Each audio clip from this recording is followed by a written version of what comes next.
Broadcasting live from the Business Radio X studios in Atlanta, Georgia, it's time for Atlanta Business Radio, spotlighting the city's best businesses and the people who lead them. Lee Cantor here with Sanjay Torre, another episode of Office Evolution Radio, and this should be a fun one. We have with us, leading off, Nancy Hoehn. Is that Hoehn, the CEO and president of the Alpharetta Chamber of Commerce. Welcome, Nancy. Thank you, Lee. So tell us about the Alpharetta Chamber. How are you serving folks? Well, we are in our 6th year in Alpharetta. Our chamber was developed by some business leaders back when there was the huge growth in Alpharetta, and we saw a lot of business coming in, and we knew that these businesses needed to be served specifically in this area, so the chamber was formed, and I moved up here about a year ago to take the leadership role at the chamber, and now we are starting to grow and really provide some great business resources. We support our members by using advertising, promotion, social media, and networking opportunities, of course. And you're no stranger to the chamber model. You've been involved in chambers for about 7 years. Yes, I moved here in Florida. I was with the East Orlando Chamber, West Orange, and Lake Nona, and then also serving in district leadership in Toastmasters as district director. So what's the most rewarding part of being involved in a chamber for you? To see a business come in that's struggling and they're kind of taking that last, that chance of, okay, I'm going to bite the bullet and join the chamber as a member, and then a year later seeing that they're having to hire staff and they're so busy, and it's just so rewarding to be able to see businesses grow and really prosper. And the other part is just seeing businesses work together and be collaborative and supportive of each other. Now, like you mentioned, the Alpharetta business climate is exploding. Booming, yes. You can't even put words to it, right? Can't even keep up with it. Now, Alpharetta is a northern suburb of Atlanta, but if there was no Atlanta, Alpharetta would be a major city in the southeast, right? Just There's by over itself. 6,000 businesses just in Alpharetta, and of those, over 700 are high-tech companies. And we have about 23 hotels also. So we have a great industry as far as bringing people in. And it's pretty diverse. Like you said, there's technology firms, there's amazing healthcare, retail, and hospitality. And our amazing downtown area that is just exploding too. So talk about how the chamber and the city, how you collaborate when it comes to the growth. Well, the city... we are a completely separate entity from the city, but the city and the Convention and Visitors Bureau, Awesome Alpharetta, the three of us really partner together to serve the entire community. So the CVB serves the community driving business in as far as the tourist industry, destination weddings, that type of thing. Economic development is handled through the city, so they bring the businesses in, and then our role from that part is to support and help the business become a vibrant and supportive business community. So providing education, resources, networking opportunities, sponsor opportunities, advertising. So we really try to work with our businesses to find out what their needs are and then provide those needs. And then do you take part in any of the kind of wooing of business to the area? Like when a company is thinking of moving a headquarters or opening an office here, are you involved in those conversations as well? Not so much. That would be the economic development does that from the city. We do get people that call us, but then I refer them to Matthew at the city. And then when they come here, that's when you guys come into play, right? When they can plug in once they've kind of arrived. Yes, so when a new business comes in, of course, we welcome them, give them information about the chamber if they're interested in getting involved. And we also provide ribbon cutting, groundbreaking, anniversary celebration. That always gets posted out on our social media. We send information to some of the local publications, pictures, and things like that. And so we do a lot of celebration with our businesses as well as supporting them resource-wise. And then when you say business, that's a very broad term, right? Business could be a solopreneur that's opening up their own shop and their own business. It could be a mega corporation, Absolutely. right? Yeah, we have all levels. You have services for any size company. Yes. And a lot of times the larger businesses, their role in our chamber is more of a supportive partner, possibly financially or sponsoring. A lot of times, too, it can help with bringing in employees. If there's a large business, especially maybe a tech company or a new upcoming business, and they have 500 employees, sometimes they have a lot of young professionals. And so with them being able to attend our young professionals group and things like so, we have opportunities from that end as well. Right. So you have activities for any size business and at no matter what the level is. So they could be new to the company or, seasoned. Absolutely. Yes. And what are some of the activities that, like on a monthly basis, that you do? You host networking events. Is there educational events? Yes, There's probably fun events too, right? Social events. Oh, they're all fun. They're all fun, but more social. We have a fun chamber. Social driven, but some are like learning and absolutely. And networking. We have on a monthly basis we have our monthly luncheon, so that's an educational opportunity. We bring in speakers that actually provide resources and takeaways for our members. We have 3 networking opportunities throughout the month. Some are in the morning, some are in the evening. And then we have opportunities for our businesses to host events so that they can come into the business, actually see what they're doing, and be able to show off their location. So we try to always give that opportunity to our businesses. And then we have our signature events. So just this week we had our Women Who Walk the Walk, and that's always an inspirational type event. We bring somebody in, a businesswoman locally that has gone, had a wonderful journey and gone from like being a nurse to a CEO. And she tells about her journey and challenges and things like that. So that's always a great inspirational. And then we have our Coffee and Commerce, which is quarterly, and that's more of a hot topic type thing. So we just had somebody come in and tell us about the North Point renovation and Halcyon, so things like that. So, and then of course we have our golf tournaments and all of those things. Now, it seems, I live in Sandy Springs, but it seems like throughout all of the city, there's just people moving here on a regular basis. Are you seeing the same thing here, that there's constantly new people? Oh, there's constantly new. And if you just see the amount of single-family and multifamily construction in the area, too. So now if somebody just moved to town, how would you recommend them getting the most out of, like, joining the chamber, or, And it depends on, their target market. When I'm talking to a business, first I find out what their customer is, what their target market is, and then if they want to do business with the Alpharetta community, then our chamber is a good fit. They join. We have an ambassador team that comes out and meets with them, onboards them, makes sure that they're getting the most out of the membership, gives them some suggestions on ways to get connected. They'll meet them at events and make introductions so that they're meeting the right people. And then if a business is looking for something more regional, then I would refer them to the Greater North Fulton Chamber, which is the chamber that covers all 6 cities. So some of our cities do have their individual chambers, and then we have the Greater North Fulton Chamber, which is North Fulton County. And then do you all work together? Yes, absolutely. So it's very collaborative. Mm-hmm, yeah. And so since you've been involved with the chamber in Alpharetta, do you have a moment or that you can share that's been the most maybe inspirational, where you've maybe met somebody that's really kind of... The most inspirational? Well, one of the things that I saw when I first came here, so I moved here from Orlando, not being from Alpharetta, and I knew that Alpharetta was a pretty tight-knit community, very supportive. And I didn't know how I would be, welcomed, whether it's, she is coming from Orlando. She doesn't know our community. How is she going to lead our chamber? But this community is just so supportive and so welcoming and so warm. And I went out and did everything I could to find out everything about Alpharetta. And I've just, my husband and I live here.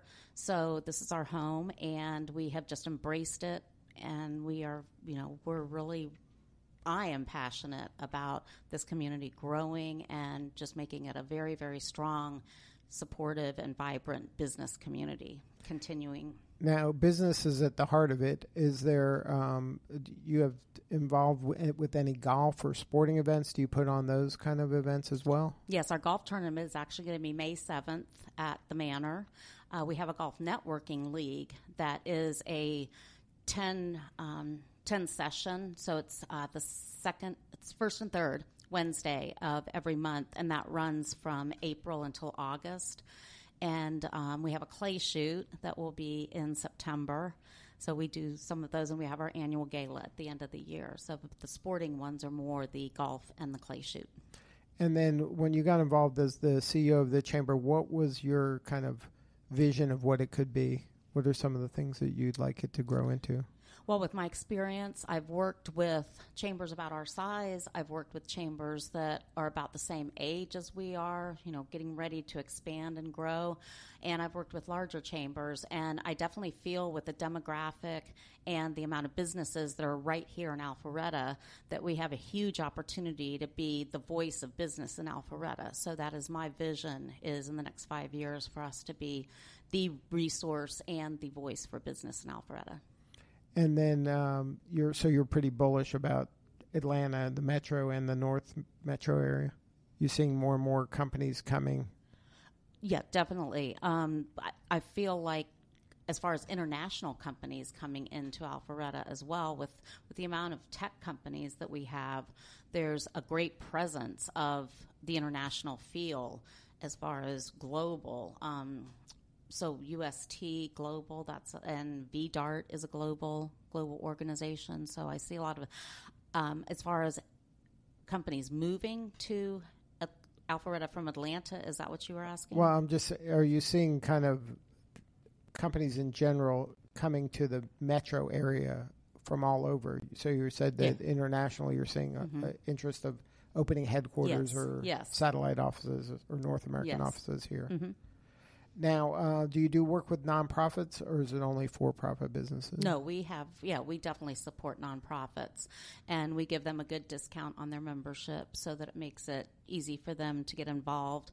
And we try to, at our Women Who Walk the Walk, the Drake House is one of our benefiting partners at that event. So we ask people to bring donations, whether they're looking for women's shoes or handbags or things, clothing, things like that. They'll let us know what their needs are. And then we have several other organizations, and we try to make sure that we're getting the word out about what they need volunteer-wise, financial. But, yeah, we definitely like supporting our nonprofits. Now, is being active in the chamber help you kind of attract talent to your organization or find where there's opportunities when people are hiring and things like that? Well, as a member of the chamber, we have a job posting portal that members can post jobs. And so one of the initiatives that we want to drive in the next 2 to 3 years would be to do some workforce development and maybe partner with some other organizations to bring more of that to Alpharetta. Now, do you work with any of the colleges to, kind of pair up like a curriculum, like, hey, there's healthcare, we have healthcare companies here that need this kind of skill. Hey, college, maybe you should work with them to Yes, we actually have a committee that is going to be working to develop that initiative and work more. We have colleges that we are partnered with and that are members, but we do not have that working connection yet. So we are working toward that over the next year. To be the bridge to help them kind of work together. Because that's kind of your role, right? You're the bridge between the businesses and the people. Right, exactly. And business to business as well. So that must be very rewarding work for you. It is. I love it. I love my job.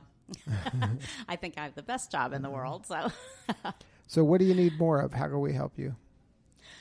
I think just right now with the Alpharetta Chamber, I know we're starting to have a good footprint in the community, but we still are challenged with getting some more visibility, letting people know that we're here and that we are a good resource, as well as the other side of it is letting the community know that we have a great group of businesses that they can do business with. And so when they're in the market for looking for a hairdresser or an insurance person or something like that, that they go to our website, go to our directory and do business with our members. And use it as a resource to find whatever vendor they need. Yes.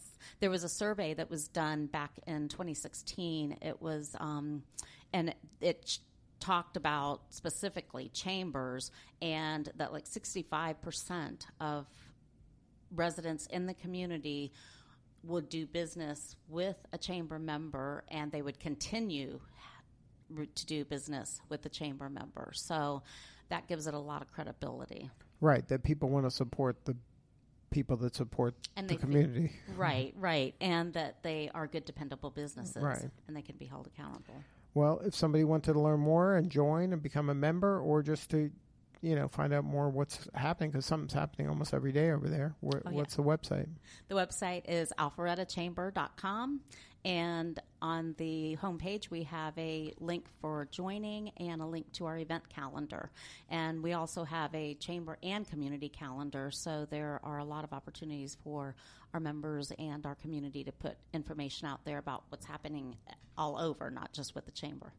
Good stuff, Nancy. Thank you so much for sharing your story today. You're very welcome. Thank you for having me. All right, hang with us. One more guest. Next up on Office Evolution Radio, we have Marjorie Gibson with Community Social Integration. Welcome. Hi, how are you? I am doing well. So tell us about Community Social Integration. How are you serving folks? Oh, right. So we are a company from Connecticut. Originally, we've been in business for 20 years. We are providing services to adult with mental disability, developmental disability, and we are now branching out to Georgia, and we are getting ready to open our first home in the Decatur area. So when you say open your first home, what does that mean? Opening a group home in the Decatur area, supporting young adults with developmental disability. And then so a young adult would move there by themselves, or they move there with their family? How does it work? It's individuals who have been deemed unable to remain at home, but they need to live in a group home setting with other peers and receiving round-the-clock support with employees, staff working with them and teaching them daily living skills and taking them around the community to be part of the community, and also help them manage their health, medical, and financial. So now, are there needs that, what are the type of, what are the needs that they have? Are they can't work, or they work out of the house? They are able to work, but they usually are limited to the type of work they can do. Some of them attend a non-working program where they go to a center and do activities and recreational. And if they are able to do limited work, they're able to do landscaping or anything that does not require a high level of skills. And then do you find them those opportunities, like matchmaking for the opportunities? We do, but for the most part right now we are concentrating on the residential aspect of it, where we are providing them residential support. Like a safe place to live. To live, and this around-the-clock support that they need to manage their funds and manage their medical life. So there's no medical stuff happening there, is there? No. We help them with medical appointments, keeping track of, when they need to get their physical done, the dental, the regular stuff that us folks, normally would do for ourselves. Mm-hmm. Yes. So how'd you get involved with this? Well, we are from Connecticut, and we originated in Connecticut, and we've been around for almost 20 years. And in Connecticut, we are very popular to be the type of agency that service those with very high behavioral challenge. Dual diagnoses, whether it's, it could be sex offenders, drug addiction, but these are individuals who also have the mental retardation and what they call developmental disabilities. Mm-hmm. And so we do good with that. So now they have developmental difficulties. Maybe the parent cannot handle them because as they get older, they become, older, and the parents are getting older, and they need to place them in the home. Right, where they're skilled people that this is what they do every day. Exactly. And they know how to deal with Yes, correct. And then you go in there and you give them a safe environment where they can not hurt themselves or other people. And we teach them how to be socially appropriate, and we provide them with a nurturing environment where we become their second family, and we establish a good rapport with them where they, they learn to trust us and they learn to know that we are here and they can count on us and we help them succeed the best way possible. And then for some of them, they're not able to work, right? Correct. And so they're just there every day. Correct. And you got to give them something to do. Yeah, but they still go during the day, the working hours, to a different place where they can do activity, learn different skills, and not sit at home. So they come back to the home in the afternoon. So now how is this paid for? Is this covered by insurance, or is this something that you need a lot of donations in order to be able to pull this off? Well, this is through the waiver, Medicaid, so we get paid for that. So then so if a person needs this service, that's covered by Medicaid? Yes. And then you're paid by Medicaid? Correct. So I would imagine there's a lot more need than what you guys can provide, right? Absolutely. So this must be very difficult. It is. What it is we actually are very good at what we do. In Connecticut, we're very well known, and whenever people are in need of really very specific skills, they call up on us. And we felt that, this could be an area that could use our services. And like I said, this is, it may be difficult for most, but to us, it's just normal. Well, that's your passion and your mission. Absolutely. Now, how did you pick Georgia out of all the planet? Well, from Connecticut. Well, my husband and I, and we have a partner, we started the company in Connecticut. We've been around for 20 years. And a few years back, we came here to visit some friends, and we actually liked the area, and we kind of informed ourselves of the need for that type of service. And we decided, let's provide services to some other individuals here that could use that. So you're kind of a startup. Correct. Right? Here in Georgia. In Georgia, correct. So you're trying to get the word out to let people know the service exists. Yes, and we are currently hiring for the new group home, and we are in need of new staff. So we want to let people know that they can reach out to us and apply to work for us, and we are a fun place to work, and you become part of our family environment and make a difference in these guys' lives, and that's definitely a good start. Do you have to provide the food? Do you need people in all types of roles, or is it mostly caregiving? Yes, well, the caregivers, they come in and work, and they provide overall care, and they help them cook, teach them, minimal skills, whatever they can learn, how to, make themselves an easy meal, but overall they ensure that the meal is prepped for them, and the laundry, they help them with the laundry, they help them with the maintaining their homes, and also going in the community to do fun stuff and attend their doctor's appointments. Now, what kind of skills does the caregiver have to have? Do they have to have a degree in something, or what is their? With the degree, we request a degree for management. However, for the residential instructor, which is the caregiver for the daily routine, we do hire people with experience, but we also have found that those without experience have learned a lot from us, and we provide the in-house training that they require. So if they have the right attitude, you're able to train. That's it. The positive attitude, be passionate in helping and others, and patience. Right, you got to have patience. You got it. So now, since you've been doing this for so long, this is just amazing work. Thank you so much for doing this. Well, you're welcome. I love it. I wouldn't do anything else. So now you must have seen so many people come through the doors and really see improvement in how they behave and how they interact. And what's it like when their parents come back and see them? Yes. They must be changed dramatically a lot of the times. And we also encourage family involvement.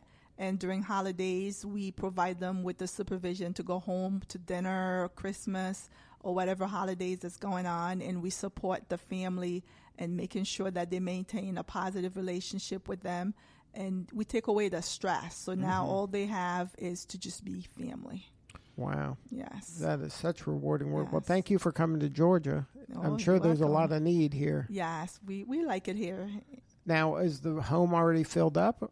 We have 2 individuals identified, and we are looking to move them in next month. And right now, we are here looking to hire people, and we are encouraging male to apply because that's usually, we lack that. Mm-hmm. But we hiring it, for every position. And so how many hires do you think you'll have about?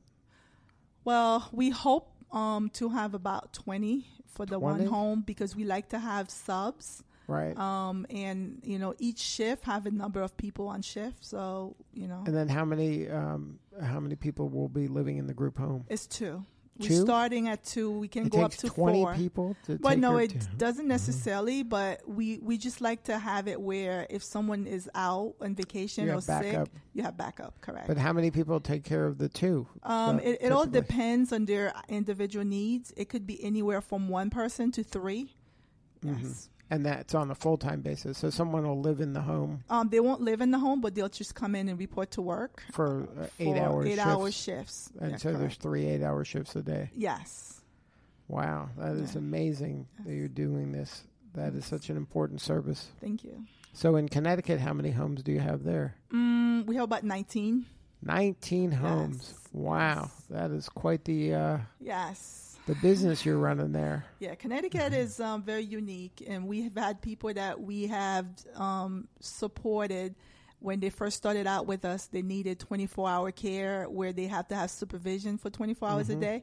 And with our help and support, they have, become more independent, and now they live on their own without 24-hour care, where you just have someone coming in like anywhere from 4 to 5 hours a day just to, oversee, making sure that they independently maintaining their lives. So, now, is this a nonprofit? No, it is for-profit business. Correct. And then you had 19 in Connecticut. Are you looking to have that many here, like to grow like that? Well, we are looking time? to grow in Georgia because we, truly enjoy seeing the difference in people's lives. Obviously, some people will always need the 24-hour service. However, the ability to interact socially and to become more independent, within their own ability is amazing.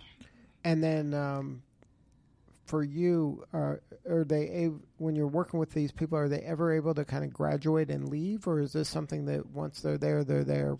We've had some people who have been able to become independent, and like I said, they would start with 24 hours support, 24 hours a day, and then they've graduated to being on their own and having minimal support per day or per week.